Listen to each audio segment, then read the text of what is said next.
shirkadda isgaarsiinta casriga ah ee Telesom ayaa si weyn uga dhex muuqatay carwada sagaalaad ee ganacsiga Jamhuuriyadda Somaliland oo ka qabsantay maanta magaalada Burco ee xarunta gobolka Togdheer. Mas'uuliyiinta shirkadda Telesom ayaa bulshada ugu bushaareeyay qiimo dhimis ay ku sameeyeen adeegyada shirkadda.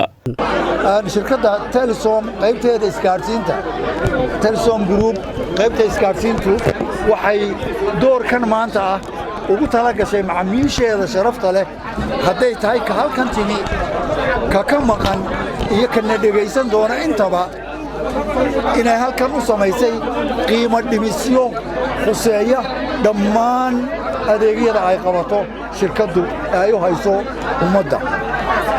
waxaan halkan bishaaro kale ugu gudbinayaa nambaradii foorka ahaa oo go'naan jiray inaanu maanta halkan ka bilownay distributionkooda 6,000 oo nambar oo aanu ku dhex bixin doono carwada sagaalaad ee gobolka Togdheer Burco. waxa kale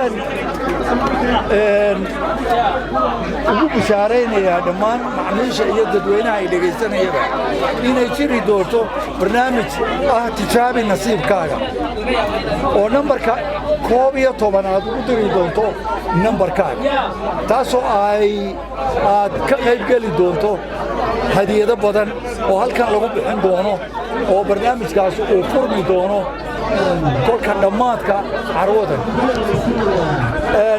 waxa kale oo aan ugu bishaareynayaa iyana dhammaan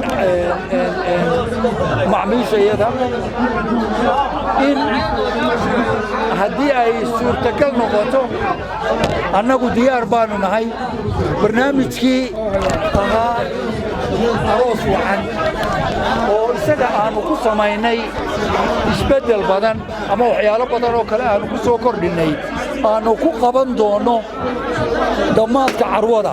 hadday noo suurtageli weydo oo aanu ka gaadhsiin weynana annagu waa diyaare aanu ka dhigi doono cishada ka dambaysa ama labada cisho ee ka dambaysa barnaamijkaa.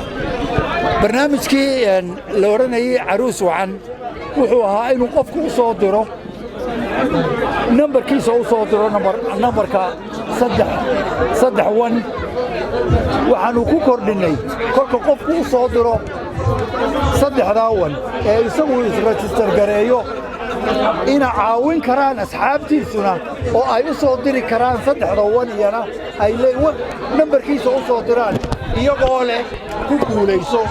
kolka waxa weeyaan barnaamijkii oo uu ka qayb galayo qofkii doonayay iyo asxaabtiisii oo iyana ku taageeraysa. waxaanu waxyaalo badan oo kale oo mufaajaada oo aanu u qarinayno dadweynaha u qarinayno oo iyana carwada dhammaadkeeda aanu qaban doono ama dhexdhexaadkeedaba aanu qaban doono ayaa jira oonu ugu bishaaraynayno dadweynaha gaar ahaanna macaamiisha Telesom. Shaybe Cumar Ismaan, Somali Channel, Burco.